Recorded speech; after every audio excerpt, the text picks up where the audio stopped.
The lord. మీ అందరికీ కూడా ప్రభు యేసుక్రీస్తునామమున శుభాభివందనాలు తెలియజేసుకుంటున్నాను. ఈ దినం భాగంలో మనం నేర్చుకోబోతున్నాం, దగ్గరగా ఉంటున్నాం, అలాగే దూరంగా పారిపోతున్నాం.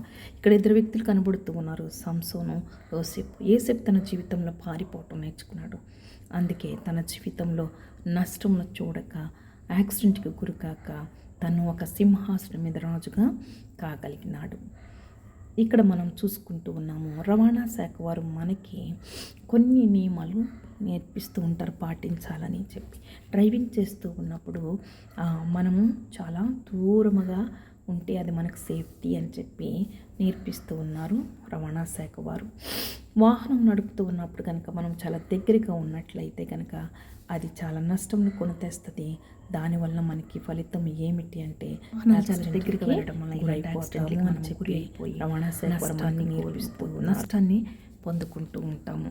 ఇలాగా మనము ప్రయాణం చేస్తూ ఉన్నప్పుడు మనము వాహనాల డిస్టెన్స్ పాటించకపోయినట్లయితే ఇట్లా యాక్సిడెంట్లకు గురి అయిపోయి మన ప్రాణాన్ని కోల్పోతూ నష్టాన్ని పోతూ ఉంటాము. అయితే ప్రభుత్వం మనకు నేర్పిస్తుంటే వాహనం నడిపేటప్పుడు వాహనానికి మధ్య మనము డిస్టెన్స్ పాటించినట్లయితే క్షేమముగా ఉంటాము అని చెప్పేసి మనకు నేర్పిస్తే యాక్సిడెంట్లు కాకుండా తప్పించుకుంటామని చెప్పి ప్రభుత్వం నేర్పిస్తున్నారు.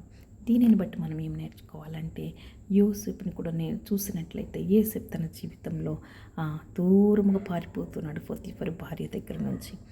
అందువలన తన జీవితంలో అక్కడ యాక్సిడెంట్లకి గురి కాకోకుండా తన జీవితం చాలా సేఫ్టీగా నడిపించుకుని ఎంతో దీవెనకరమైన బ్రతుకును ఈ యొక్క దూరముగా ఉండేటువంటి స్థితిని కాపాడుకుంటూ వల్ల ఎంతో క్షేమాన్ని పొందుకున్నాడు. అయితే సంసోన్ అయితే తన జీవితంలో దెలీలాకి దగ్గరగా ఉండటం వల్ల ఇదిగో ఇలాగా నష్టాన్ని తెచ్చుకొని అంధుడైపోయినాడు. మరి అతడు గుడ్డివాడైపోయినాడు, ప్రాణాన్ని కోల్పోయినాడు. ఆత్మీయ యాక్సిడెంట్కి గురైపోయి అంధుడయ్యి అన్య జనుల మధ్య అతడైపోయినాడు. మరణమును కోరి తెచ్చుకున్నాడు.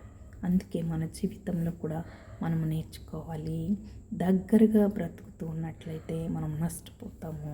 దూరముగా మనము వెళ్ళినట్లయితే, మనము యేసేపు వలె బ్రతికినట్లయితే, మన యొక్క పాపానికి దూరముగా ఇలాగ మనము పారిపోతున్నట్లయితే యేసేపు వలె మన జీవితం కూడా ఆశీర్వాదకరముగా ఉండి అనేకులకు దీవెనకరముగా ఉంటాము.